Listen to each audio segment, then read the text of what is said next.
you can see that. Oh, nice. Okay, yes. Hey, we got Elektrik in the room. Aha.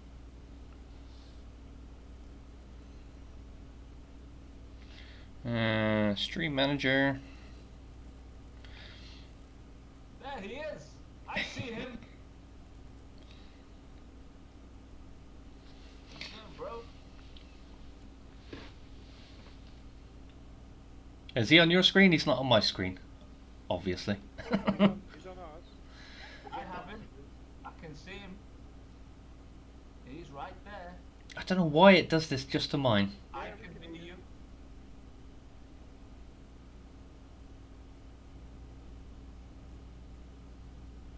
I can't hear him either. G, are you there? You not hear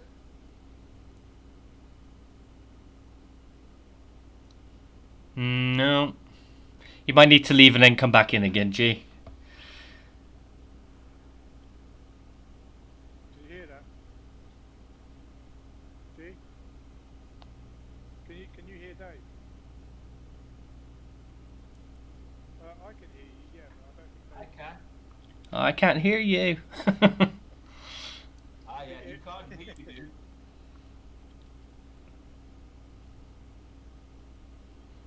Yeah.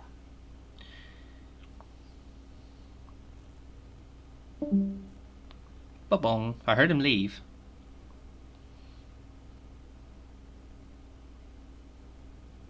Hate to see you go, love to watch you leave.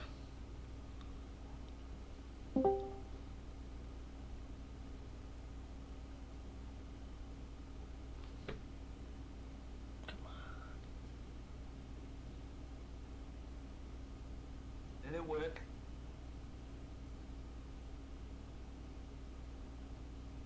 I we can hear you. Why can't I hear him? What's going on?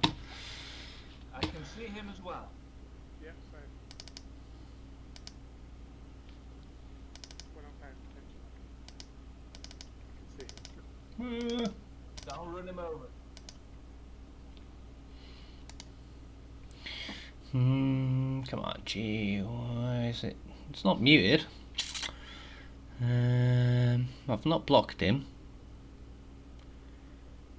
Ooh, that would be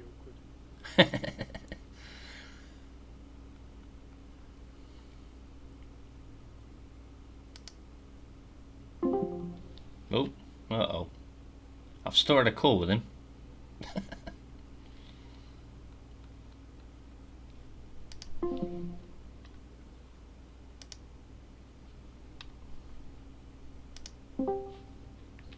I see him. There he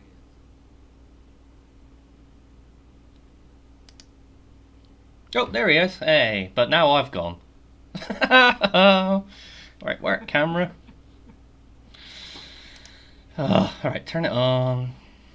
Ah, there we are. Hey! Yes! Perfection! Can you talk, G? Yeah, Brilliant, I can hear you. Excellent, we're good. Hey, Green Dragon 3000. Alright, so just got to share the link on the Discord and off we go. Everyone, we are live. Send. Right, I'm going to need a charger. So the phone said he did.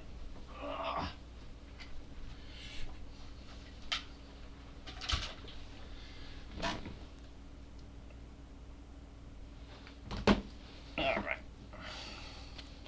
Oh, we got a Redeemer Hydrate, thank you very much. Oh, you want to watch? That's really good, man. Thanks for the Hydrate.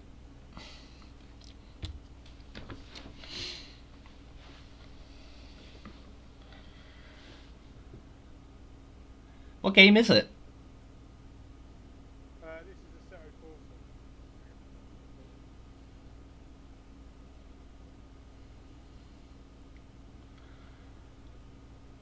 It looks very realistic. Those. Yeah, it's designed to be a competition simulator. I mean, just the hands alone look pretty real. I know. You're not really playing this. You got You're just watching a video of someone someone driving a car, aren't you? Yeah. See,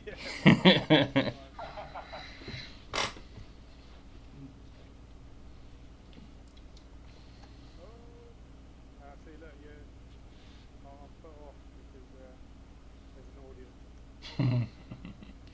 Yes, we're putting you up from here. All right, should we get on? Someone said that's an Assetto Corsa Competizione.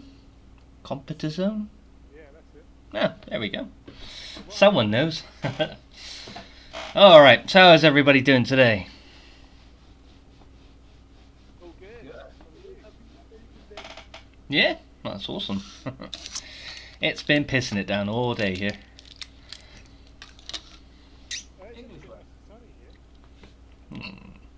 Well, the bad weather's on its way, just to ruin your day.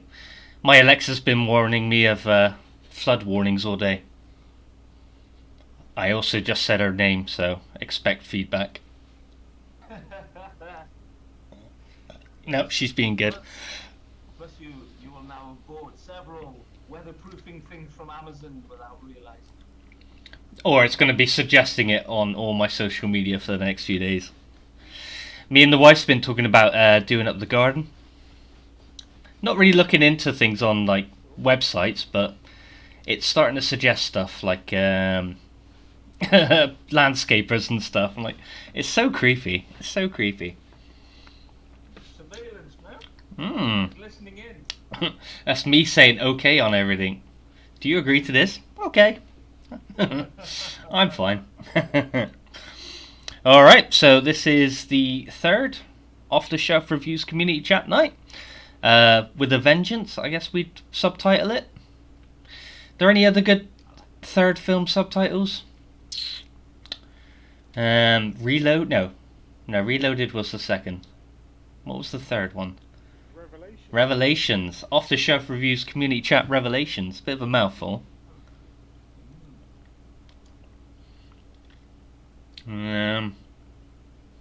Nope, can't think of any other. So we thought we'd, seeing as we thought of the topic last week, we're going to do it all about love stories. We're going to get awfully emotional. I thought I should have pre-warned you, Will, to bring a guitar and you could have played some 70s love making music. Bow, bow, bow, bow. Baroque classical, yes. To accompany the mood of the thing. Mm-hmm. Obviously, if you look at the four of us, this is definitely going to be our topic of expertise and depth. I can just feel it. I mean, that's what everybody comes to for love talk is four guys from around the world. True passion. Mm-hmm. We just have to talk about sci-fi and horror, but really, this is where we really, I get it. This is what we were made to do.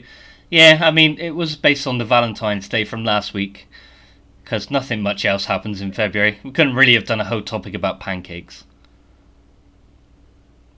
Oh, I think we could. Yeah, I'm starting to think about that now. Did everybody know a lot more about that? Did everybody have pancakes this week? We did. Well, I certainly did. How about everyone else? No, I didn't. Oh, what? I didn't even. I saw people with their, little videos of tossing and catching the pancake and realised that, yet again, for another year, I had forgotten that this was the week to do that. So I didn't have it. Sorry.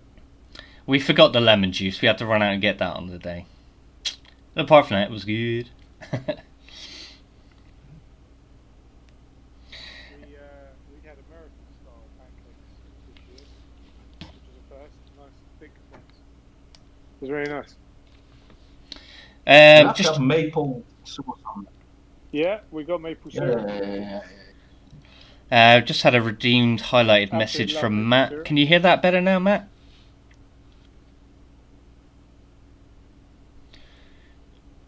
I just realised my volume level was down. Is the sound better?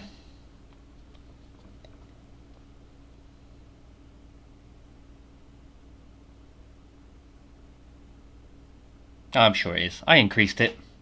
Talk, yeah, it's better now, I believe. Awesome. All right, so who wants to go first with their first choice? Oh, I'll tell you what. I'll go first. I'll return to the pit. Okay, so Pit stop. the first one on my list. Yeah. First one on my list was Titanic, actually, for love stories. I think that's because it was. I was around about that age. I think sort of year 6 age. So what are you then? Sort of 10, 9, 10? 10, Yeah, 11? 11. Yeah. And the Celine Dion soundtrack was the staple slow song of the school disco. So yeah, that's I think my first memory of a love story in terms of films was watching Titanic.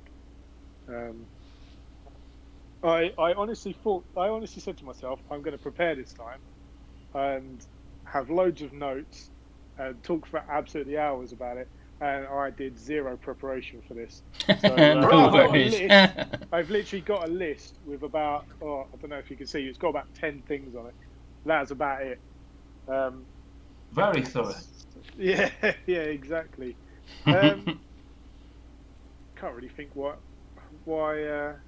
That's probably one of my favourite love stories. You like to... not really a love story person, really. But it's a good film. It is a good film. And you also like to draw your ladies like your French girls, yeah? Many an evening you sit and do a nice little portrait. I specifically made a note not to mention that, to not sound like a pervert. It's Kate Winslet, isn't it? Titanic? Yes. Kate Winslet and Leonardo DiCaprio, and he didn't get an Oscar for that, and he probably should have done. So he does a really good job on that, and it's is it Cameron, isn't it? Yeah, James Cameron.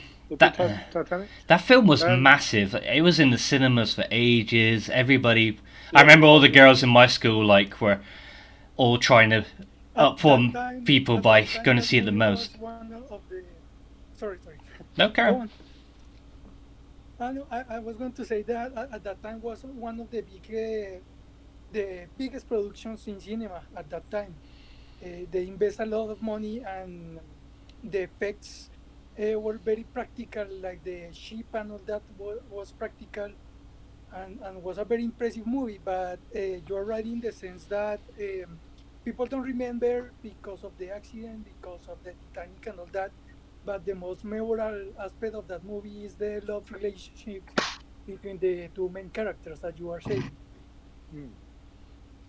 It's an awesome film. It's got some great side characters as well. It's got what's the horrible guy she's supposed to marry? Billy Zane. Billy Zane. Yeah, he plays a really good role in that as a token villain. Who's his little sidekick? It's the scientist from Turtles 2, isn't it? I don't know. Is that the guy that handcuffs him at the end? Yeah, he's like a famous English actor. I did absolutely zero preparation. I wish I had done a little bit of research. I'll wait to see if very hazy on this film. I just remember Hudson from Aliens is in it. Is he? Is he? Is it? I'm sure he is. Vasquez is in it. Or maybe I remembered it all totally wrong. I know Vasquez is in it as an Irish lady. You're thinking of a spaceship that crashed. That could be it, yes. No, I'm sure he was like one of the people that found the old lady and. Oh no, Bill Paxton. Yeah. Oh, sure. yeah, right. I'm getting confused with names here. Yeah, he's the guy who's looking for the Titanic. And they find her and flashes back every so often. And she's the meme of. Yeah. So he survives this one. Well done. Hang around long enough, he gets to live. All right, G. What about you? Well, I was also. I'm prepared as well. But during the week, I was thinking of different love relationships of memorable loves, but not only movies. I was thinking on in all kind of media, and my first pick is from video games, and that is Mario Bros. It's come from Mario Bros. My pick is from Mario and Princess Peach. Uh, I was thinking from the first game, because in that game they took that fairy tale element of the hero who have to save the princess, you know. Yeah. Who's always in another castle. Yes, yes. That's interesting because you don't know that's the main plot. You know, the first time you play the game, you know you have to advance and all that, and you defeat the first boss, and you get notice that that is something else, that you have to save that princess. And in future games, they make it like a couple, in a manner of speak. You know, the Yeah. nowadays Mario is the couple of the princess, and that is a good aspect. That's something that every person can relate. That aspect of that you have to fight for the one you love. That came, as I was saying, from fairy tales of the hero who have to save the princess from the dragon and all that, and have the same elements of the castle, the kingdom, and all that kind of things. That's very romantic in that aspect, and also that like can become a trend in many other games. Yeah. Like Shigeru Miyamoto take that same concept and take it to make a Legend of Zelda that have the same I was about main to say plot. Legends of Zelda. Would you Oh, class cool, that cool. as the same sort of thing? Exactly, that's the main sort of things, and many other games start with that concept as well. Like Castlevania, the hero have to save her lover from Dracula. Like Double Dragon, a very old classic games that does two guys have to save her sister, but the other one is her lover. And that's a very good aspect of that classic video games, that some video games still maintain the aspect of the hero who have to save the one he loved. And I think that that's a very good aspect in the it can relate for everyone, and it's a good thing to think about, that you have to fight for the one you love, and all that kind of stuff. It's awesome. So, would you? Because Mario originally originated from it was Donkey Kong, wasn't it? The plumber Yes. Yeah. trying to save the princess there. So that would technically be the first time that kind of love story was there. Was in Donkey Kong, and I mean, so someone should probably fact check me on it, but surely that must be the first video game with a kind of a love story in it, I guess, because everything else was like blowing up asteroids or driving cars fast. I think it was Dragster. Pac-Man.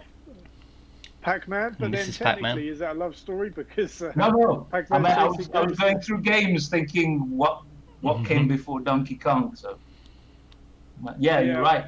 I think it was all sprites shooting. Yes, I think many other Shooting for classic love. games have that aspect as well. That it present you damsel in distress, in a manner of speak. You know. But I think that Mario was the first one that make it more prominent.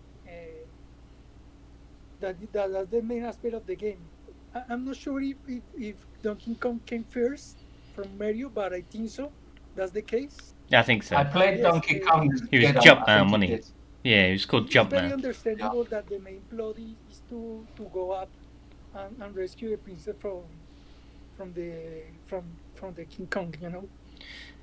So, did you feel affected by these video game romances? Did it keep it for you, or because until you just mentioned it, I totally forgot you had to save a girl in Double Dragon.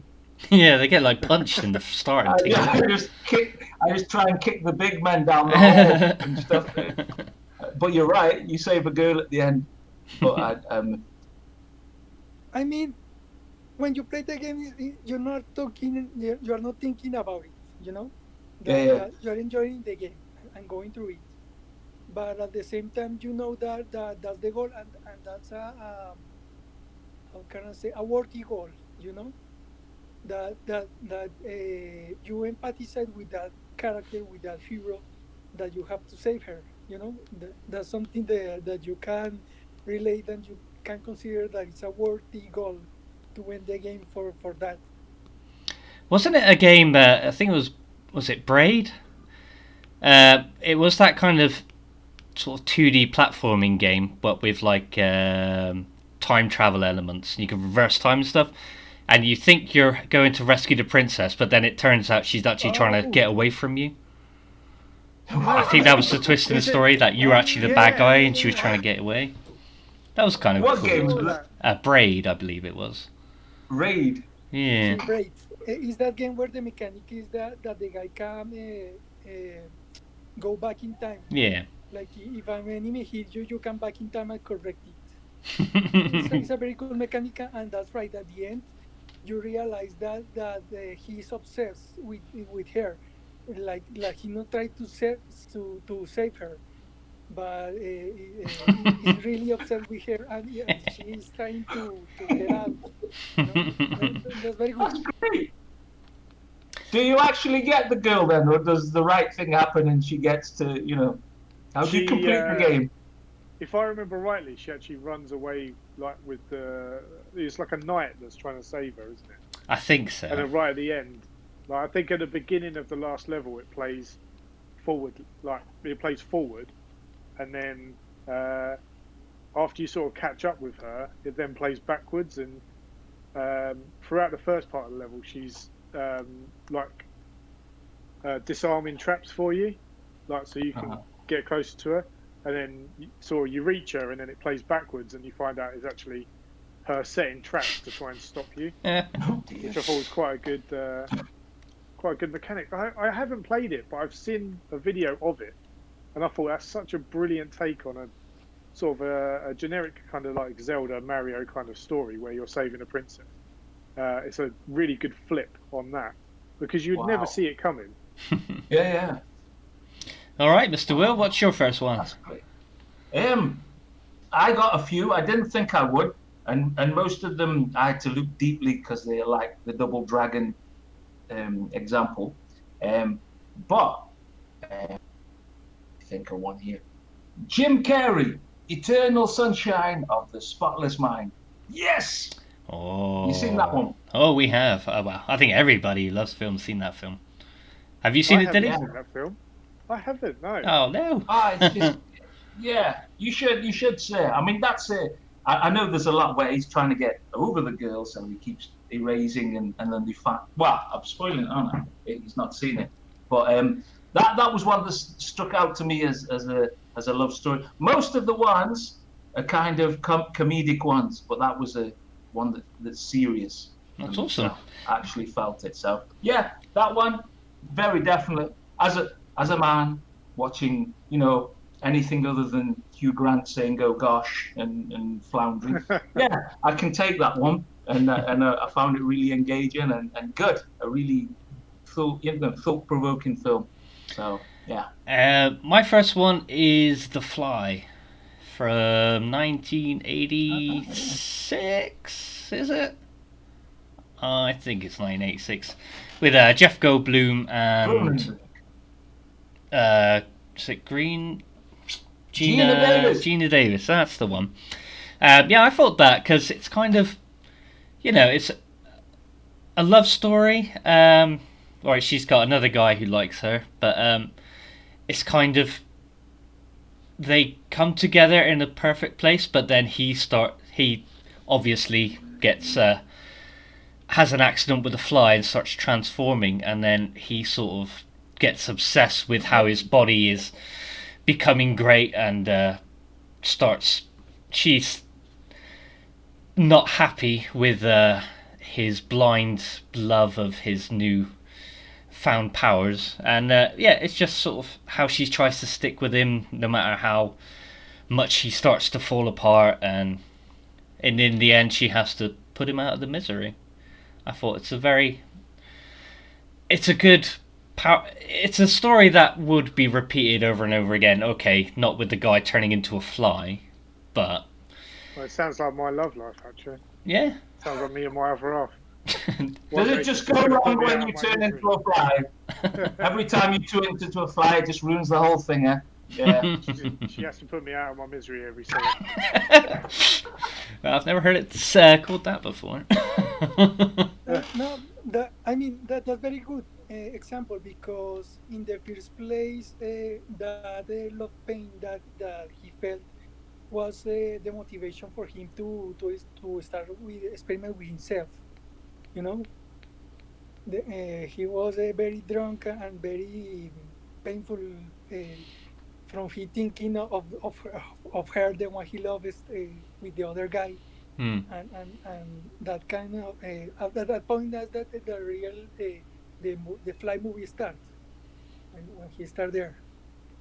Yeah. Indeed. All I right. think it was good as well. They flip it, don't they? Because he's the good guy until he starts figuring that he wants to reverse it by putting him and her into the two chambers. And then it's actually the guy we've hated all along who shoots the thing and saves it. So Yeah. he becomes the savior of it all. Yeah, because he's like the guy we followed all along. Yeah, because he's pretty much an asshole pretty much throughout the film. You're made to Yeah. sort of like, fuck off, mate. Yeah, you're still cheering when he pukes on his hand and Oh, yeah. you know, you go, yeah, come on. He's gonna get through this. And then it turns out that he saves her with the shotgun and, you know, hobbling across with the missing ankle. All right, Diddy, you're number 2. I feel I've got some other sort of random ones on the list, but Go I for think it. the more generic one I've got next is The Notebook. I've never seen The Notebook. Have you not? No, it's one of those really films good. that like everybody always brings up, like in the sitcom, like, oh, they're watching The Notebook. Or... I know, and when I was trying to compile this list earlier, I was in a bit of a rush, and I was like, oh, actually, The Notebook is one film that my other half got me to watch, and I actually enjoyed it. It's Ryan Gosling, who I love in quite a lot of films. Also, actually, while I'm mentioning films that he's been in, I might as well combine two and say the next one is Drive, because that's a really good love story as well, where he is he's a stunt driver and a part-time criminal, and he sort of falls for this woman in his apartment block, I think. Yeah. And she's in sort of a bad relationship with a guy who's just come out of prison and stuff. And that's another really good kind of film that's got a lot of action, and there's a fair amount of gore, actually. Yeah, the gore is really shocking in that film. Yeah. Yeah, so both of those films very, very good. So what's The Notebook about? So The Notebook is, and this is where I'm going to absolutely lose it. Right, concentrate. So The Notebook is a story of these two people who constantly, they want to get together, they want to be with each other, and they constantly things happen that splits them apart, and they end up coming back together. There's a hell of a lot more to it, and I won't spoil it, but it's narrated by, who is it? I need to research this because it's someone famous, and I keep on forgetting what his name is. IMDb. Well, coincidentally, IMDb's already up on my. Well, it's meant to be. Notebook.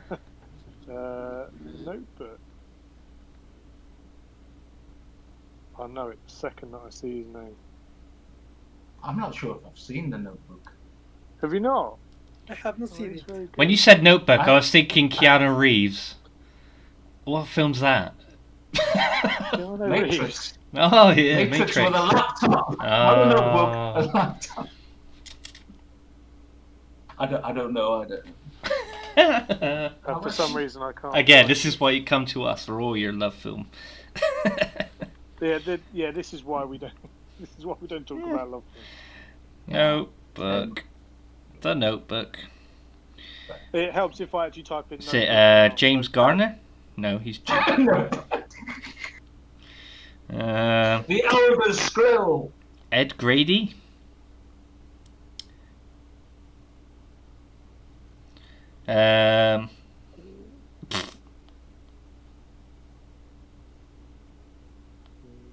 Sam Shepard. No, I think we're just going to keep on ending up going through names. Can someone in the chat? Does someone in the chat know? Chat, help us out. Who's seen The Notebook? Please, I'm looking very embarrassed right now. Is it narrated by a man or you woman? make notes. No, it's completely gone. Can I retract that answer? Because I take it back. No, man, all the facts still stand. Your lady made you watch a film, you enjoyed it. That's romance in itself, man, surely. Yeah. It's quite sweet. And he sort of keeps a notebook with like all of the past in it, I think. Maybe I was drunk when I watched it. You were well. Maybe I need to watch it again. But there was a point to that story, and it's that me and my other half now every so often we've got scrapbooks that we'll keep certain things in as like memories and stuff.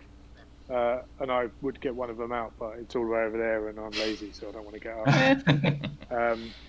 But yeah, that's a very good love story. Awesome. Gee, what's your next? Oh, this is good. My next pick is from comics. Comics, cool. And that is one of the most it's Superman. Superman. That story started at 1938, I think, is the first comic, and in that first comic, Lois Lane is introduced as the love interest of Superman, and that aspect of the love interest has been like an important aspect of every superhero, even nowadays, even now in movies. When you see movies, one of the important aspects of the movies is who is the love interest of that hero, you know. And one thing to consider is the time when that came out. Back in the 30s, it was a very conservative society and all that kind of things, you know. And also through the years, the relation between Superman and Lois is very weird. Like she's in love with Superman, not with Clark Kent. You know? But also, I think what people most remember is from the Christopher Reeve movies back in the 70s and 80s. In that movies, Clark Kent was presented like a kind of a dumb guy, you know, like he's kind of stupid. But clumsy. In the comics, it's not like that. Oh. In the comics, he's like a very grounded man, like he's that kind of successful journalist that offers himself from the conflicts to be there being Superman, you know. And it's very weird that even in that case, Lois is not attracted to him, even if he's that successful. That you know, like the guy every woman can fall in love. But you know, it's Superman. And much later, like in the from the 70s, I think, and 80s, like writers start to realize that this is a very stupid concept, that she not realize that he's Superman, only for the glasses and all that. Yeah.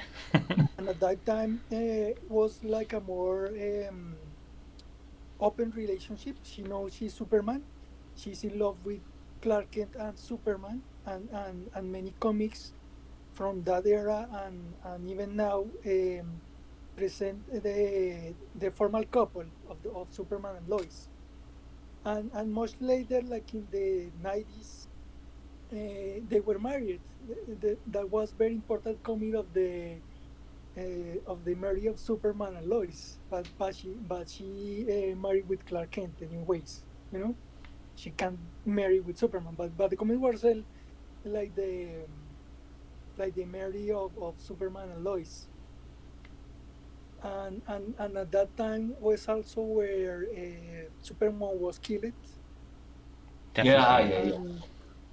And one of the comics that came out right after was focused on the grieving of Lois Lane to love he lost his husband, her husband. I mean, and most recently they start to play more with that relationship.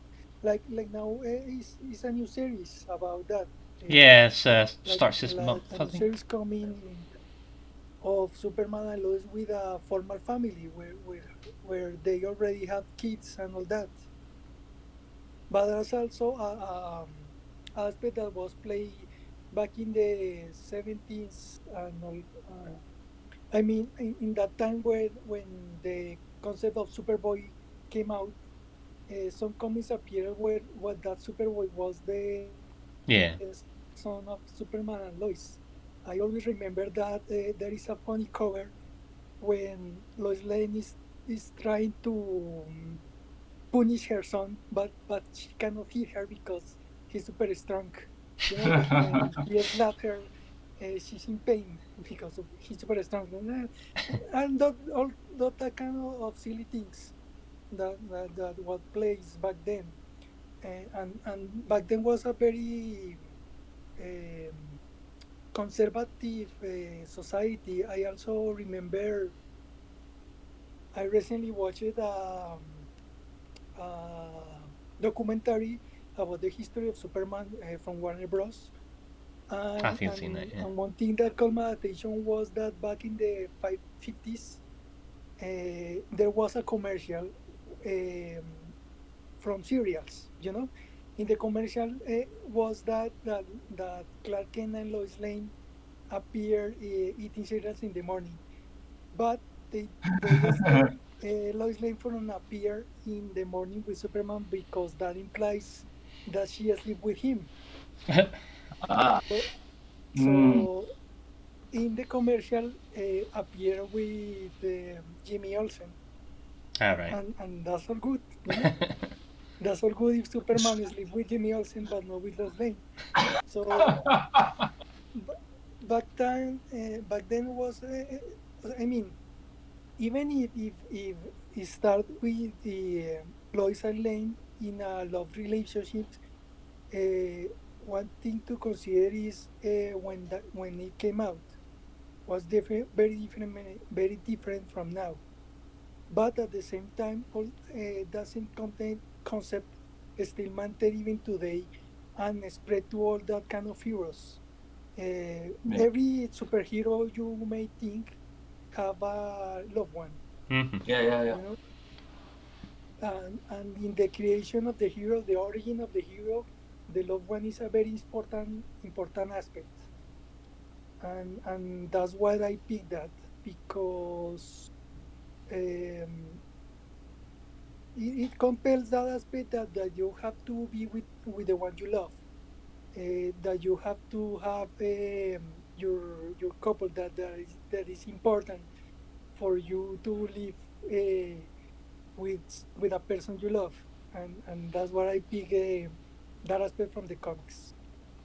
Awesome. Wow. All right. Hey, this isn't bad, is it? Yeah. I See, thought we'd have nothing. I thought we're you'd have bonding kicked us here. all out by now. All right, Mr. But Will, what's your we're number doing two? okay. Don't let us down. Okay.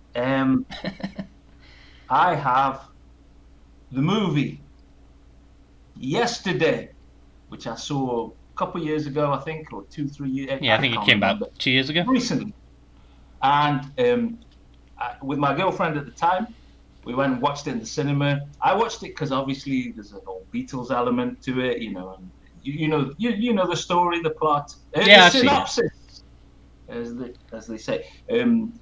Something happens and the whole world forgets the Beatles apart from him. So he writes the songs as his own and he gets successful. And afterwards, she said to me, my girlfriend at the time, she went, "Wasn't that brilliant love story?" I went, "What are you talking about?" And I went back and rewatched it, and actually, yes, his relationship with the lady in that is all about she's madly helping him, even though he's this great big loser of a musician. And she just keeps trying, and he just can't see that, she was just as blind as I was with watching it. It's like, oh yeah, there's a girl doing things, and the music, yeah, wow. But when I rewatched it, it's actually really, really good for that as well. So that's my second, and it's a serious one as well, despite the film being comedy. Yeah, So I like when it brought in the fact that there were a few other people that remembered. I thought that was a cool little... Yeah. And you thought they're like going to bring him down, but in the end they're like, no, we love it, and we want you to make sure the world remembers. Total anticlimax. Yeah. When he wants to come clean, and they went, we just wanted to say cheers because none of us can sing, so well done. Yeah, we thought we were mad. Alright, my number 2 is a film I rewatched this week, and it's Nick and Nora Infinite Playlist. Has anyone seen this film? I'm going to say that's probably a no. It's Michael Cera. Do you know Michael Cera? Yes. Scott Pilgrim. Scott Pilgrim and George Michael from Arrested Development. Ah. No, nobody's seen Arrested Development either? Oh, man. No. But anyway, yes. Is that the TV series? Yeah, with the Bloofs. Jason Bateman. Maybe. But anyway, it's him and Kat Denning, who's... oh, she's good. Yeah, she was in Thor, and she's just come back with, spoilers, WandaVision. But yeah, it's basically a night out. Scott Pilgrim, or Nick, he's been dumped by his girlfriend, who's been cheating on him and is a piece of shit. He's in a band, and there's a band called Where's Fluffy, and they put on like secret shows in New York, which is sort of, everybody loves them, but you've got to find hints to where they're going to play these secret shows, and it's basically them on a night out with their friends trying to find this place. And he meets this girl called Nora, who knows the ex-girlfriend who was cheating on him, and it's just a really sweet love story of them running around New York City. It's got an absolutely awesome soundtrack. But yeah, it's just one of those big night outs where crazy things are happening, and it's just very sweet. It's yeah, me and the wife love it. It's not like a big epic story or anything, it's just a good soundtrack with two nice people sort of coming together on a big night out. So check it out. That's good. Yes, for sure. Yeah, man. Sounds familiar. It's about 10 years old, I think. Yeah, I'm not sure if I have seen it or not. Alright, Diddy, number 3. So, this one actually wasn't on my list, but after hearing G's one, I'd like to go for WandaVision, because that I started watching that about a week ago because I was just miles behind. Work's been very busy, so I haven't had a chance. So I started watching it about a week ago, and I'm absolutely hooked on it. And it's a love story that's actually been blooming through quite a lot of the Marvel universe. It's just kind of been in the background. It's never really been sort of explored as much as it is now. They've kind of hinted at it, and yeah, that's absolutely brilliant. The way they're doing it with the sort of through the decades. I don't want to go too much spoilers. Mm-hmm. So it's just they play around with the sort of, what's the word? Is it stereotypes or yeah, the stereotypes of what TV shows were like in the certain time periods that they're in. But that at the heart of that is all a love story. So I'm stealing that one.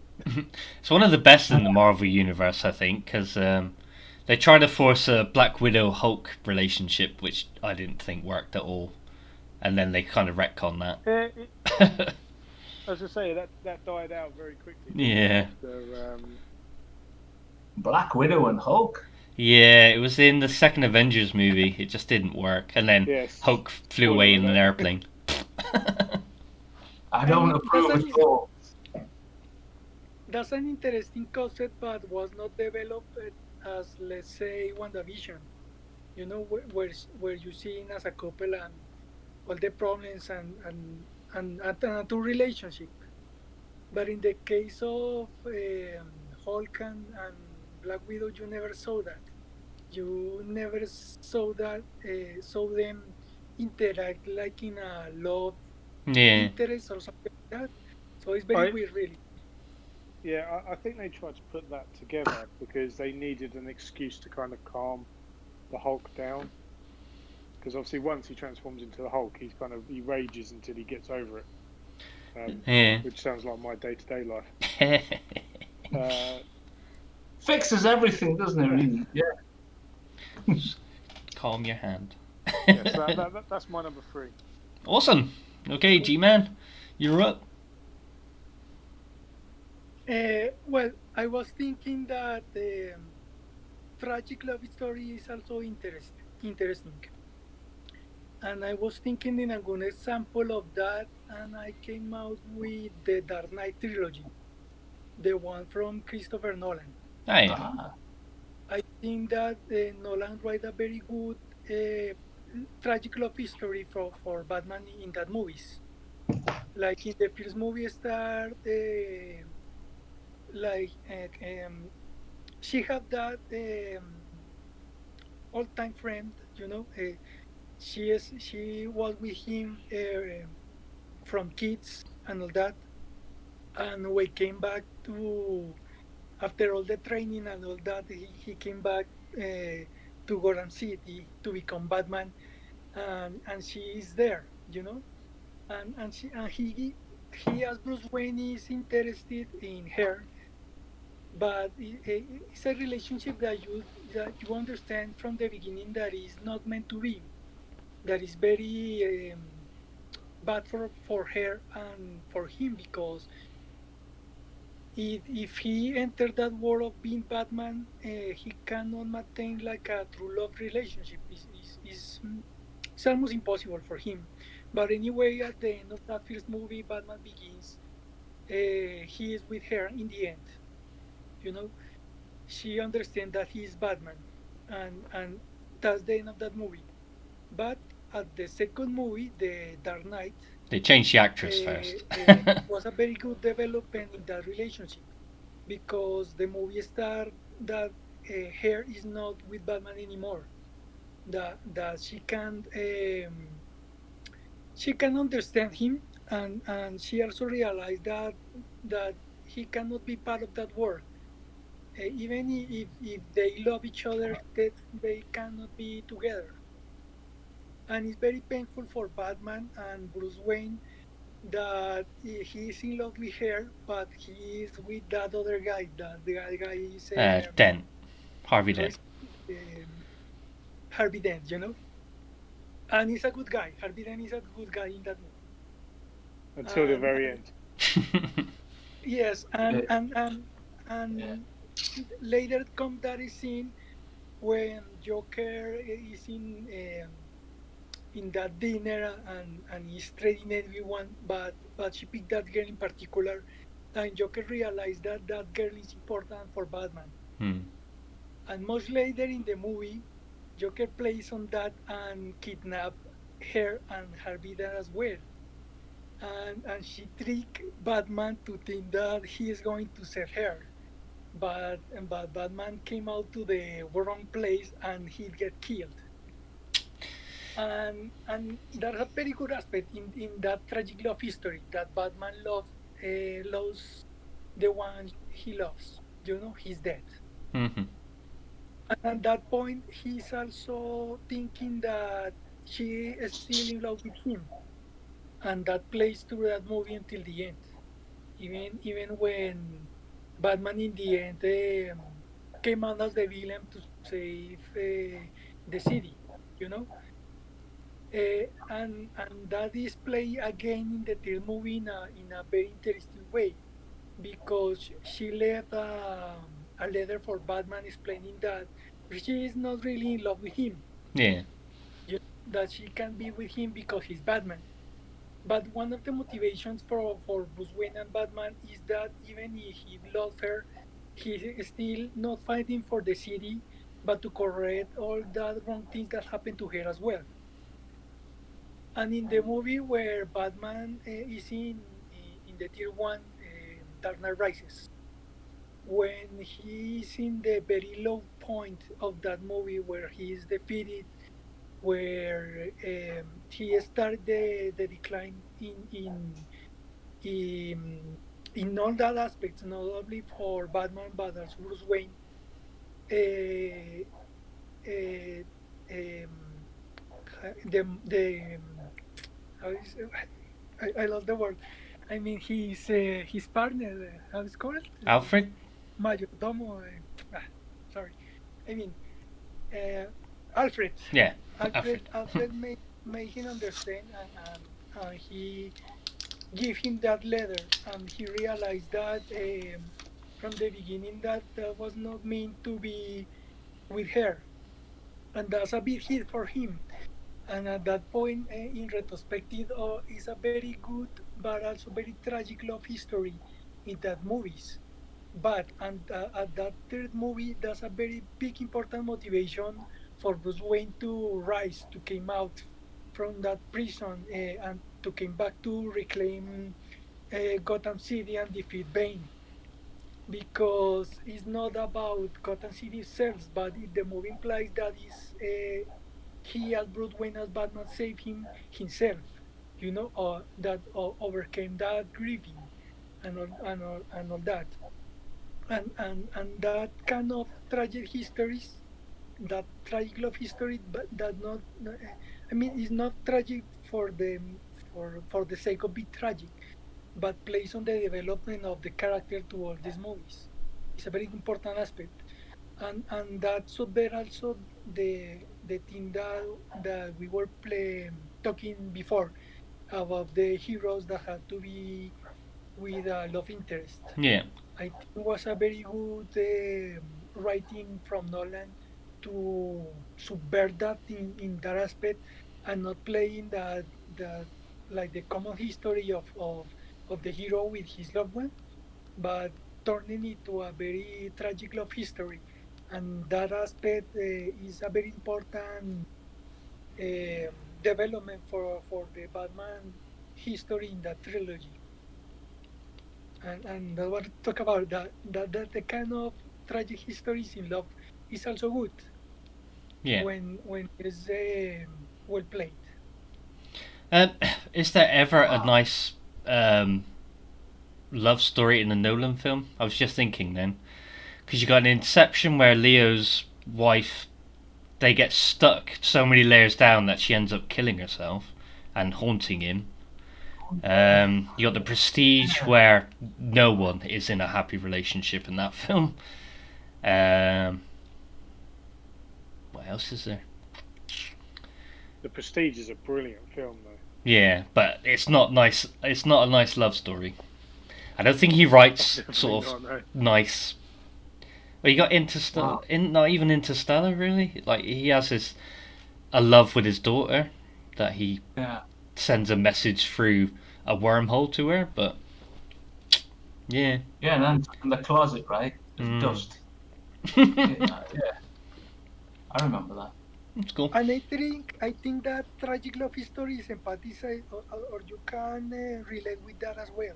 You know, I'm sure every person in his life at some point had been in a when you broke up with someone that you love, or you have to let go of someone. That's a part of life, and every history that portray that kind of bad and love is something that you can relate, and that's good as well. You know, it's very good to think in good love stories. You know, Indeed. with happy endings. That's the romantic, optimistical way to see it. But a part of life is that really tragic love is also something that happening at some point in your life. That's something you can Yeah. relate to, and that's why all that kind of movies or history that portray that is as good as the happy ending ones. Indeed. Okay. All right, Mr. Will, you're third. Wow. Wow. Yeah, I'm going to change one. You guys have inspired me. I'm going to go for another film. And again, it's not a joke. I thought there would all be like jokey, relationships that I had. That was the main list. But I'm going to go for the original film of 1977, The Incredible Hulk. Having heard what you're trying to pair him off with, whatever that is now, that Shrek guy. No, whatever. And then this, what you were saying about tragic love story. I don't know if you guys have seen the film or not. I know it's probably old hat, but I saw it as a kid in the cinema, and it's not like, if you've seen any clips of the series as it went on, it became more of a kid's thing. But this is actually like a horror movie for a kid. If you do get a chance, check it out. Trust me. It's like Jekyll and Hyde and Frankenstein, that kind of vibe. But just like The Fly, where it leads a certain way, because for ages he's trying to research and then it takes a turn once the thing goes wrong. This set that kind of script and story up in 1977. He was researching, but he is consumed. I know in the comics he was with Betty, which is it's nothing like the comics. In this, he is consumed because he and his wife had a car accident and she died, and he is traumatized by this, and he's obsessed. This is what he's driven him to try and find how he couldn't rescue her, and why all these other people had instances of great strength where they managed to lift the thing off Yeah. And this is his obsession for the whole thing until he gets to the gamma rays. And also during the film, his co-scientist Elena Marx, and she was a soap actress at the time. I wouldn't know anything about that, but they sort of forming a bond as well. And again, she's sticking with him through the whole thing. And of course, tragedy comes because at different times in the film, they both say they love each other and admit it. But she says it once when he's the Hulk, so he doesn't remember when it's changed back. And then I think he visits the grave at the end and says it, but obviously it's too late. So don't get into a relationship with David Banner. It doesn't end well. But yes, a very, very strong theme of the original Incredible Hulk. And I recommend it for that as well. And also for seriously, some of the best transformations, even though there's no CGI. But yeah, that's a really strong underpinning for the whole story. There, I've said it. That's awesome. I also love the fact they changed his name to David Banner. I was like, I'm David. Yes. What a strong name. Apparently Bruce was the premier name for gays in San Francisco at the time. Ah. If you were called Bruce, there was a good chance you were one of the village people in San Francisco in that whole scene. And also, I think they were saying, you've got Clark Kent, Peter Parker, the alliteration. They said, we don't want this. We want like a sort of more realistic feel. So they changed the name to David. And honestly, that film, they knew how to use wide-angle lenses and position it so the Hulk looks 10 feet tall because of lens distortion. But it plays more like a classic horror film for kids rather than that sort of campy series which it had later become. Yeah. But again, it starts with a car crash with him and his wife, and then you can feel the whole way through. Even as a kid, I could feel it. This guy is tortured, and it was a massive not just motivating his research, but all the reasons why he has all this buried rage that would surface. Some great scenes, man. So So that you guys inspired me to bring that one up.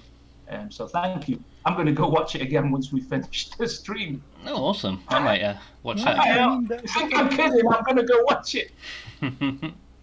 that's a very good one of the that play on that kind of history like Frankenstein, of the monster that can be that really can be with the one he loves. And another good aspect of that was that they go even further in the next movie. In the next movie that came out from Hulk, it explained that he even can't be in bed with her because if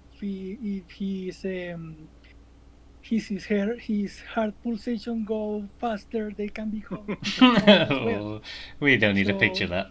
he can even kiss her or be Really? in a What movie touch was that? or that. What movie was that? The next movie with Edward Norton. Oh, the Incredible Hulk. Yeah. Right, the more recent. Yeah. Yeah, he's just like meditating to keep it Like the down and main stuff. Hulk movie from the Marvel Universe, supposedly. Right. In that movie, it's explained that he can be in a physical relation with her as well. Because if That would make her sense. rate start to rise, he can become Hulk. Yeah, I wouldn't end So well. in that aspect, Hulk can be with anyone. You know, it's very bad situation for every person. Quite tragic. Indeed. All right. My next one is a Chinese ghost story. So this is a Sci-Hark film. Came out 1991, I think. It's basically Leslie Chung, a very famous sort of heartthrob in China. He would eventually come out as gay, and then he actually tragically committed suicide in the, I think, late 90s. It's him. He plays a sort of a clumsy taxman who travels around from village to village to collect taxes. He then gets chased out of a village and stays in some woods where he meets a crazy monk who has lots of magical powers.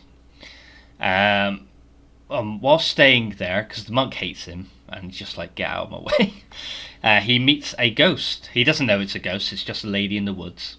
And she's a slave to this big tree god. And she has to go out and seduce men, so she's kind of like a succubus kind of thing, and then takes all their life energy and gives it to the tree.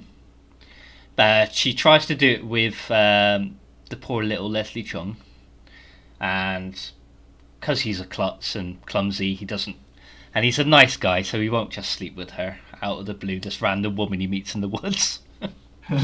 You know, he's a nice guy. They end up falling in love, and he finds out she's a ghost, and although he loves her and wants to spend time with her, because in the woods she can have a physical form, it's not like a see-through invisible ghost kind of thing, so he kind of wants to stay with her and live with her, but he also wants her to have the chance to be properly buried so she can resurrect or reincarnate. So it's kind of that, like, I love you, but I'm gonna help you basically leave and reincarnate anew. But it's kind of half a love, really well made, beautiful looking love film, and it's also a horror where they have like kind of Evil Dead special effects with like stop motion and like funny skeletons and stuff like that. It's a truly awesome film. It also had a sequel. But yeah, I've loved those films. I can watch them all the time. Wow. Chinese, you said? Yeah, Chinese Ghost Story it's called. Okay. So I'm not sure if you can still watch it. I know it's got like DVDs and Blu-ray releases over the years, but yeah, if you ever track it down, it's a really well-made movie. That's made from a Chinese studio, because I thought ghost stories weren't allowed. Well, this was Hong Kong. I think this was in the Okay, heyday of okay. the Hong Kong movie industry. Okay. Yeah, they don't make them like that no more. So yeah, all right, back to you, Diddy. So my next one is one of three games. We can all discuss all of them, I guess. And it's the Final Fantasy series, the games that I've played. So 7, 8, and 10. All of them have got a love story in it. All of them are very good. I don't know whether I prefer the Tidus and Yuna love story in in Final Fantasy X. I think because they're voice acted, I think it helps get the emotion through. The little love triangle you get in number 7 is very good. I guess it's a bit of a love triangle in 8 as well, actually, when you think about it, because Renoa's with Cypher first, and then Squall. Squall. I always think Cloud. I always think Cloud from 7 because I'll play 7 more. So yeah, they're all quite good love stories, but I guess the most tragic one is 10. I won't spoil it in case anyone hasn't played it, but they don't stay together in the end. I think unless you play, is it Final Fantasy X-2? Yeah, the There's dancing like a hint, one. there's a hint that he's still around. Yeah, I think that's all I've really got to say on it. That's cool. Awesome. Okay, G-Man, you're up. For my next pick, I was thinking of that kind of weird love histories that can go in any direction, that you can interpret it in many ways. And I ended picking the movies of Wonder Woman, the recent 2 movies of Wonder Woman. Yeah. With Steve Trevor. In the first movie, it's established that Wonder Woman had never seen a man. He never met the love, you know. And as the classic comic is in the same way that the guy appeared from nowhere in the Island, and he's the first man she ever met, literally the first man she ever saw in his life. Wow. And he's a very handsome man, like he's a very heroic man, like he's a tough guy, you know, like the perfect guy, you know. Just imagine how that story goes with. I don't know. I'm just trying to think of like an oafish man who turns up, just like, ooh, what's this? It's a good job. It's a hot, beefy man coming there. Even flies planes. Oh yes. And playing that of the playing that aspect of the first love of your life, you know. That's the kind of concept there.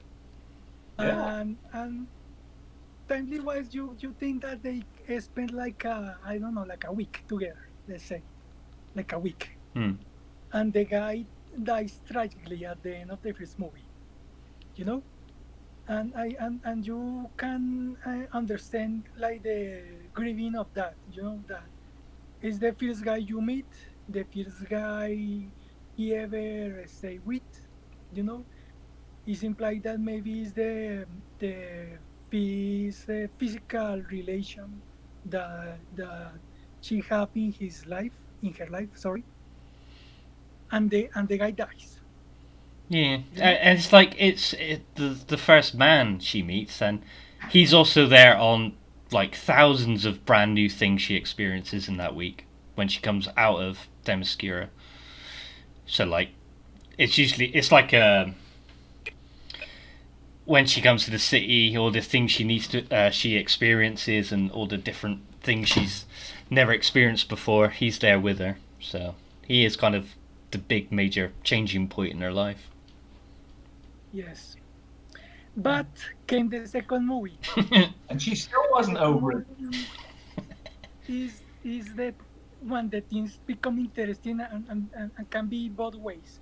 I mean, in the second movie, it's explained that like 70 years has gone, you know, and you can play it like in a romantic way. The aspect that is the first guy, the first love. You never forget the first love. And it's explained that in 70 years he never get with another guy. Like he lives in a society now, but he's not interested in guys. Like he always keep that Yeah. first one, Hmm. you know, and you can play in the romantic aspect. Oh, is the one love forever? But you can weigh in the other direction as well. That she's obsessed. She's obsessed with that guy. It's very weird to think like. I mean, I don't know any person that even in 20 years or wherever fall in love again. It's a very weird concept. Hmm. Like I say, you can go both ways. Mm. The way that that you can't forget the first love, that you always hold that love.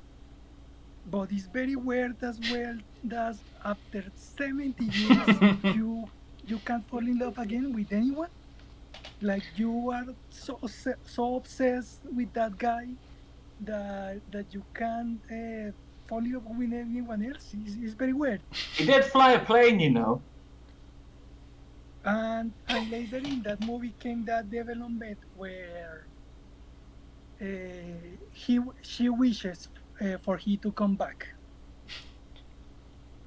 and it's a very weird choice in that movie that he don't resurrect, but is in the body of someone else. Like Yeah. he stole the body of someone else. But even that, she is so obsessed. I'm going with that she's obsessed. She's so obsessed with that guy that she cannot see the true guy. But she sees is the one you love, and on through all the movie you see him through her eyes. You don't see the real guy. You don't see the his way she wife wants and to see kids her. in the background going, "What's Daddy doing? Why is he with that woman, Mummy?" that that's very weird. And I mean, the movie showed that he have sexual relationships with the guy, Mm. you know. But it's not him. I mean, it's not even his body. Yeah. Like one thing is okay, see him in that way, but what about the touch? When you touch or smell someone, even, you know, it's something very different. It's a very yeah, weird aspect that I go that she's really obsessed with that first love that is totally blinded by anything else. Yeah. But I think the movie wanted is to portray it in the romantic way. Yeah. Is the first love. You can't let go. That first love stays with you forever. You can relate with that. You can understand that. Yeah. She's But heartbroken, and it's just she never got over the guy. And at least this, No matter like, how many years. I mean, at least this random guy he was was a also a fantastic guy. good-looking Let's guy. put it that way. Like, was the perfect guy for her to knew. Yeah. Yeah. You know, But yeah, it's was a handsome, was heroic guy, was a tremendous guy. Let's say you can understand that uh, he being here his love is one that you probably can hold even forever. But it's very weird that after all that time she still hold that she can move on for Yeah. Yeah. that. yeah, It's a very weird choice. indeed. And later in the movie, when she have to renounce that, Wish. she have to let the guy go. You know, Yeah. the movie try to portray like a very tragic situation. You know, and it's a very good line for him in that moment. Like he say something to her, something like "You have to let me go," like move on. You know, and that's very good. and she was crying and recovered from all that. But also, I think that were against the true concept of the movie of embrace the truth, embrace that you cannot cheat to overcome things. Yeah. Like all that aspect to that movie of she being obsessed with the Trevor and all that go against the concept of the movie of truth, and does she the truth and all that. That's very weird for me. But the main thing for me that me bring that is because you can take that relationship in both ways. The very optimistical, romantic way that is her first love is the first love that you can always hold inside you, that you can always remember. But in the same way, you can go the other way. That is that she is very obsessed with that, that she can't move on. That is a very toxic relationship that she have. Yeah. So that's very interesting to think about. I thought of it like Wonder Woman's like a broken widow, you know, just Yeah. that's it. And no matter what else happens, that's it. She needs you to know? get some cats. I got that vibe from it more, you know. But yeah, and it's kind of like the guy that becomes Trevor was a good-looking guy. You know, well, it feels like, I don't know, current Jack Black or Jonah Hill at his biggest. And then she's like,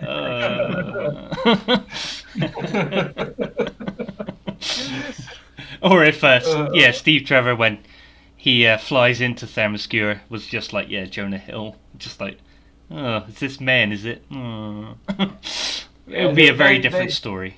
They'd soon fix the boat and he'd be back out there paddling. I can see it right now. We'll just kill him, fuck it. Alright, Mr. Will, your next one. Okay. Let me see. I got to go for a funny one, but it's also, I think, was actually quite good and perhaps didn't mean to be. I think some of the things with that Wonder Woman work out by chance. Do you know what I mean? I think with the just to link these two together, and in the, you know, that whole jumping into someone's body and stuff. Yeah. You know, the whole thing's very retro and 80s. And at the time, there was Quantum Leap, and I'd watch that every week. He'd jump into someone else and he'd fix the tap. And so I thought, yeah, they probably went, yeah, that happened in the 80s. Put that in. Oh boy. You know, the 80s people are like that. So I think a lot of it by chance. That came because what's the name of the director? I forget the name. The director of that movie. I don't know. Patty Jenkins. Yeah. Is the event is called movie, and in that movie of the guy that was a racer that dies, that was killed, in a manner of speak. And when he comes to heaven, he is given a choice and get his revenge, you know. And in that movie, he came back to his own body because his body was destroyed in that car accident. And he was in the body of someone else. And Patty Jenkins liked that aspect, and she kept put in the movie. That's why in Wonder Woman 84, Spectator tribute to that came in other body. I see. That was more having can wait. Right. Okay, that makes sense. Very, very weird. Yes, very odd.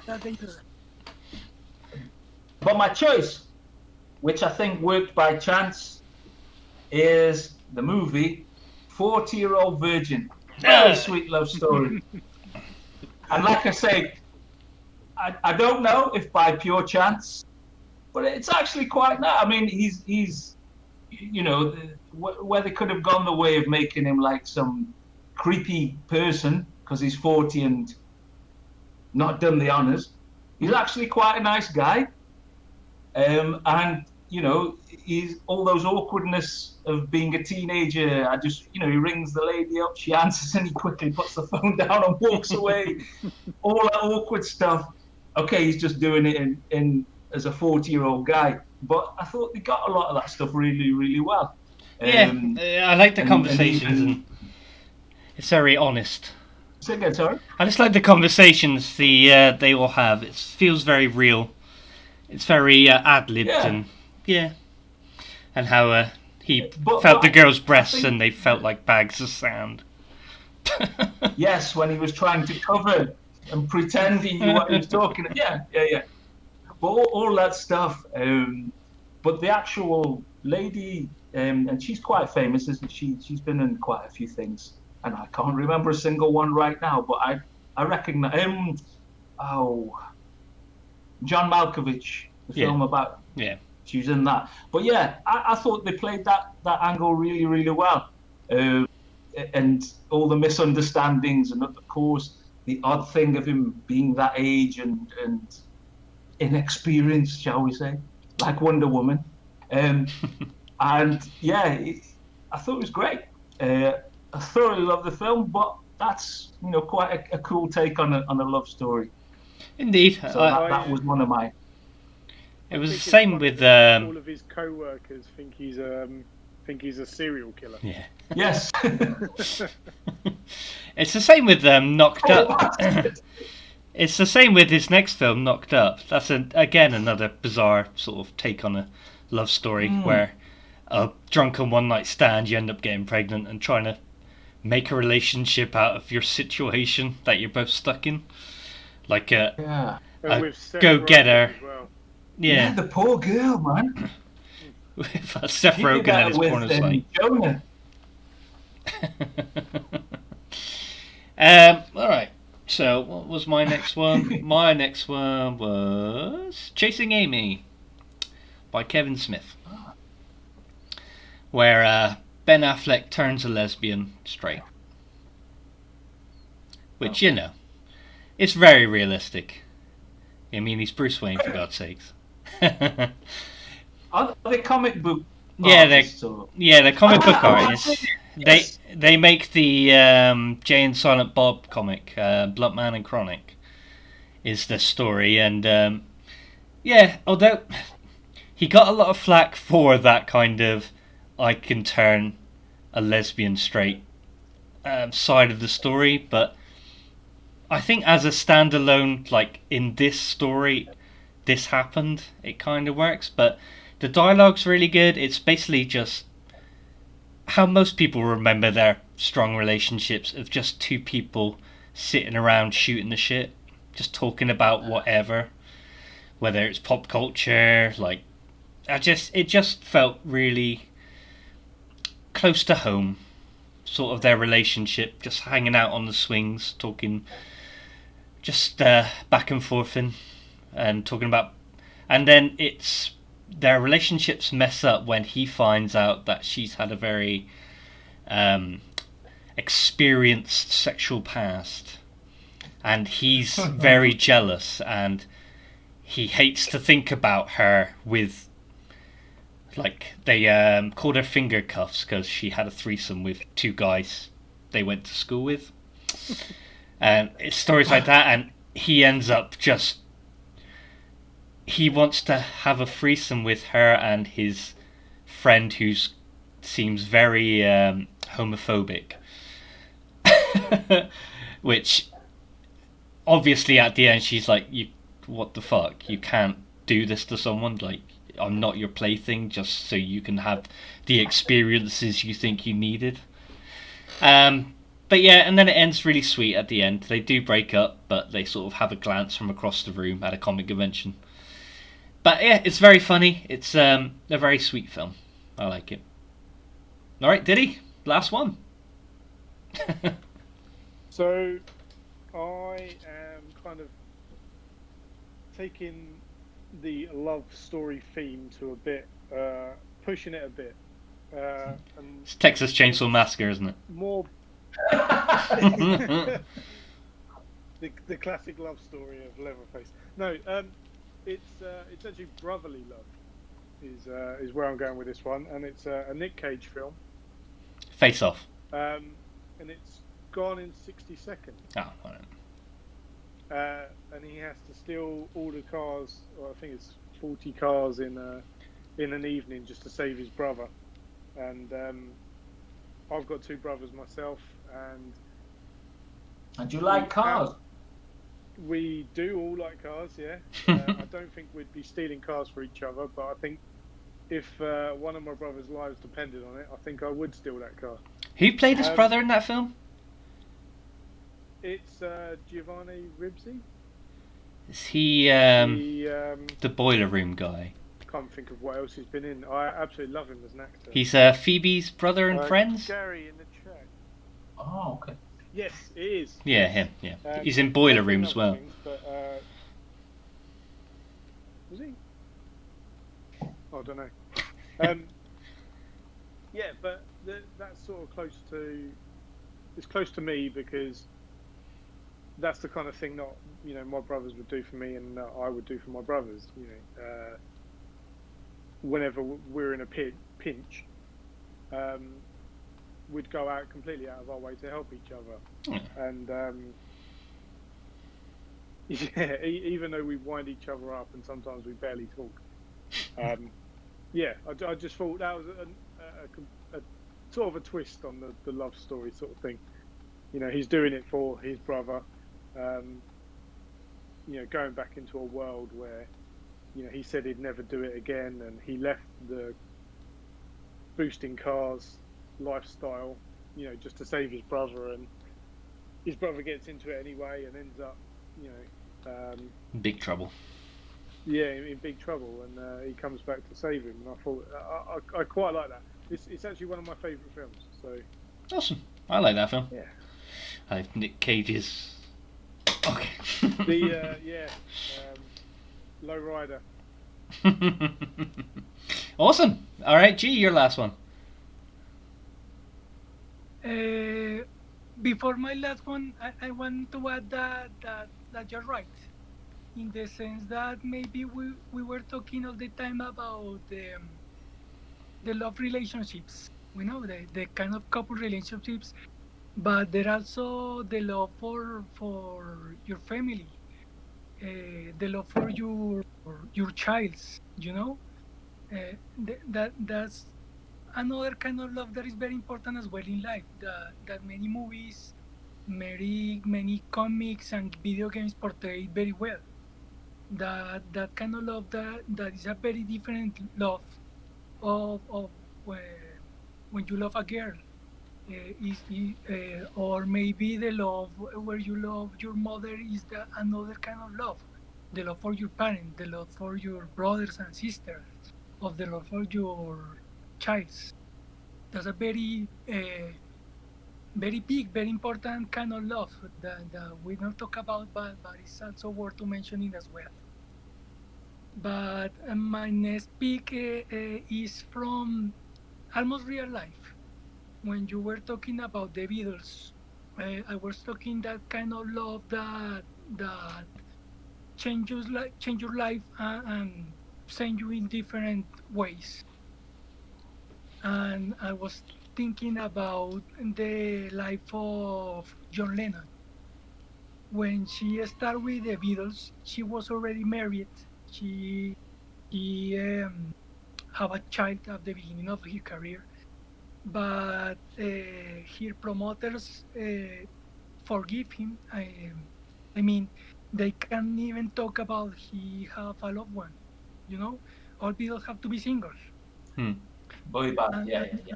And that's a very sad, very difficult situation, to deny your wife, to deny your child, because your career, even if you love him. And I think that plays in later when his marriage end, you know, that kind of thing that he can't put that mask, that he can't even maybe can't even go to see his wife because there were journalists and people following all the time, and he had to hide that. Was very bad for him and his career later. Mm. And another aspect of the career of John Lennon is when he met Yoko Ono. At that time, many people say that a very important thing that happened that led to the Beatles to broke up because like John Lennon tried to was so in love with her that tried to bring her into the mix of the brotherhood of I mean they as the Beatles was kind of in love with each other, Mm. were very close relationship, and that play as well like and that point in his life he had to choose to be with the one he loved or to be with his brothers, you know Yeah. and sadly he chose to stay with her, and later that lead him to his death, you know uh, like let's say like it is not like a direct situation that because John Lennon was with her because he chose to be with the one he loved was that bring his death. But taking it in the timeline aspect of things, uh, all that end with he being in the recording of that album, no, of that album, when he been in that stage at that point in time where that other Yeah. guy killed him. Mm. Yeah. So that kind of choices that you make in life, uh, I mean, love is a very important thing in life that almost blind you in many situations.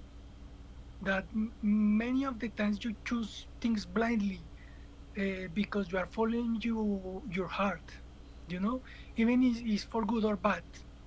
Yeah. Yeah. Many times you are following blindly because those feelings overcome your thinking, and that's a very good aspect of the life of John Lennon, and many movies focus mainly on John Lennon and that aspect of his life, that the love relationships that he had during his life play as well, and how the relationship with the Beatles and how his career proceed through all the years, as well as the Beatles as his single career that was kind of short, but many historians and many documentaries play that as well. That all that was because John Lennon was following his heart, what considered was the good things to do because it was what he feel. He prefer all the time to be with the one he loved, to follow his heart, to even to throw away that amazing band they have at that time. Even when the Beatles was in a decadence, in a manner of speak, like at that time, the Beatles was in a funny point, but he chose to let that go away. Like the Beatles can continue, and maybe even today can be successful as Paul McCartney is now. Yeah. In another timeline, they are still together, you know. But that kind of choices that you make in life, following your heart, following what you consider is right for the love, really change your life in many ways. And that's why I bring that as an example. That's The awesome. life of John Lennon is a good example Indeed. Yeah, man. of that you many times can consider. O sea, I mean, you always put your heart first instead of your brain, instead of the right thing to do. I mean, it's not the right thing. Many times following your heart brings you happiness, you know. when you choose to get married, you're following your heart and can bring you a family, can bring you happiness. But in other situations, following your heart can bring you to a bad relationships, or even to bring you other bad situations like losing your job, losing your friends because you are following your heart. And that's a good aspect to think about it as well. Awesome. Wow. Awesome. That's very deep. Um, That is, man. I think he wins. You're the winner, man. but Everything before else is just about few films and comics, but that's the winner. Even ladies will approve of that. indeed. So, Mr. Will, how are we going to end it? I can't follow that obviously. I'll just look at my list here. I got one for you. Rocky and Adrian. Adrian. Right the way back from when he's pursuing her as a loser bum boxer, and she's shy and retiring and very right the way through to the more recent times where he's lost her and he's running that restaurant by himself, but he still goes and visits the grave. I think that is a huge element of the Rocky movies that I think stands out as much as anything else. Because obviously, spoilers, in the first one he doesn't win, but the important thing happens. She manages to break through security, which would never happen in real life, by the way. Trust me. You tried it. But for the film, it worked. And you see what's actually really important to him at the end is them two. And that governs the rest of the movies that underpins it. Yeah, definitely. Like when he loses confidence, she G's him up and so on. Right through to Rocky Balboa, which is Rocky 6, maybe, where she's actually gone and he's in mourning and trying to get through it without her. I think that's a really powerful element to all those films. And that lasted through all the phases, right from the gritty, realistic as possible kind of things, through to the campy 80 crop tops on the beach, right through to back to being a bum in the 90s with, down and out, right through to the more gritty modern thing of a man in mourning. It was there the whole time. So that's been something really consistent all the way through. So I think they did a really good job with that. Awesome. So that would be mine. And I take the defeat to Mr. G like a total with total gentlemanly conduct. You are still the winner. That's probably the best I've got though. Awesome. I'm going to take a page out of Diddy's book for my last one. It's a relationship between a brother and a sister. It's Grave of the Fireflies, the Studio Ghibli film. Takes place in World War II in Japan. The dad is off to war. It's a boy. I'm not sure how old he is. I think he's about 10, maybe. And his little sister, who's I'd say is about 4 or 5, living with their mum. But then there's an air raid, and the mum gets killed. And it's about the kids sort of surviving during wartime. He wants to protect his little sister as much as possible, but he's also a little kid himself. They go to live with their auntie, who has her own family. They're all poor. It's wartime. It's rations. Like, she's not a very nice person anyway to the kids, but instead of the kids sort of trying to basically live with it and try and live with them, they're like, no, we're kids. We're like, screw you, we're off. And then they go live out in the wild during wartime, and they're trying to scrape food together, and it's tragic. Like, the little sister ends up getting malnourished and eventually will die because he can't look after her because he's a little kid himself, and he has to basically cremate her himself. And you find out that at the start he's dead. It's he dies in a train station, and the train guard is, because everybody that was homeless at the time would go to the train station just to basically die. And you find out that at the start train warden finds his body, and a little tin they had some sweets in he finds and just chucks out. But you're watching the film, you know how important it is to them. It's just so tragic, and it always brings a tear to my eye, especially having very young daughters. Sort of thinking about how they would get by in that kind of situation. But the love between the brother and sister is so sweet, and it doesn't end well. But it's a very powerful film, all about the love of siblings. So yeah, just to bring it down at the end. In wow, the misery. man. But yeah, I think that Couldn't was. you have just stolen some cars or something? Well, Nick Cage won everything. I could have just gone with Dirty Dancing, couldn't I? You know, could have ended with the dance and having the time of our lives, or gone with another Swayze ghost film.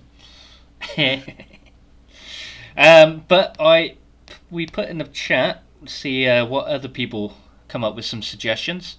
We've got Gary's 5 top, which is Electric Dreams, Mannequin, Ghost, like I just said, The Crow, and Chasing Amy.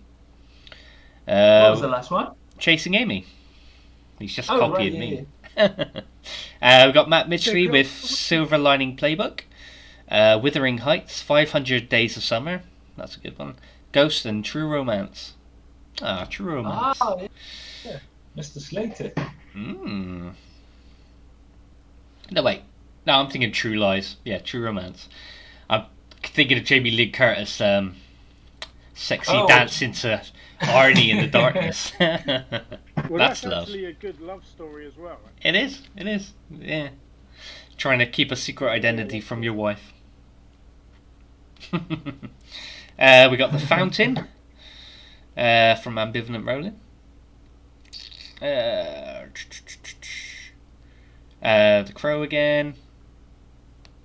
The Wedding Singer. I was thinking about The Wedding Singer. I was like, I got to put Adam Sandler on the list just in case Gary's in the chat, just to upset him. So I was thinking 50 First Dates as well. I like that one. I think that's a nice, sweet love story with Rob Schneider and his 100 kids. Yeah. And she can't remember him. Yeah, every time she sleeps, her brain resets. Yeah. To the day she had an accident. I love the ending of that film where he makes her a videotape and she watches it every morning, and you see they've got a kid, I think, at the end of it. Yeah, they're travelling on boat. He always wanted to travel by boat. And Yeah. she comes up and she's on the deck. It's like, hey, when you're ready and you've sort of got this through your head, come up to the deck and join us. Join me and your kids. Yeah. That's mad. It would be freaky to, in that state when you're pregnant, like, to wake up and you're like 8 months pregnant. You're like, what the hell? I was just with my dad in the car, last I remember. But that's all the loving we got for tonight, ladies and gents. For it's So what have we learned? we've learned every aspect of love. Every aspect. From brotherly love, to sibling love, to endless comic book love, to musician love. Tragic. Yeah, I love tragedies as well. Ghost love. Loving a ghost. But yeah, half term is now over and it's back to the grind for me, so it's time for bed. Are you home tutoring tomorrow then? Oh yes. Oh, joyous. Joys. Are the lessons getting better? Are the teachers actually adapting now? They get the eldest gets about 3 live lessons a day, and the little one gets 1. All the rest is up to me. Oh, okay. True live lessons then. Oh yeah, I'm teaching them how it is on the streets. I'm giving them the good. real education. You turf them out for several hours, yes. Oh yeah, not when it's raining. I'm nice. But yeah, I want to say thanks to everybody for joining us tonight. Thanks to Diddy, to G Electric, to MrWillGuitar. It's been awesome. If anyone would like to join us on a future show, we do them sort of the 3rd Sunday of every month. Just hit us up on the Discord. But it's been a pleasure talking to you lads tonight. Gonna go Have a nice sleep with love in my heart. Thank you, sir. So, See you guys. good night. See you later. Bye.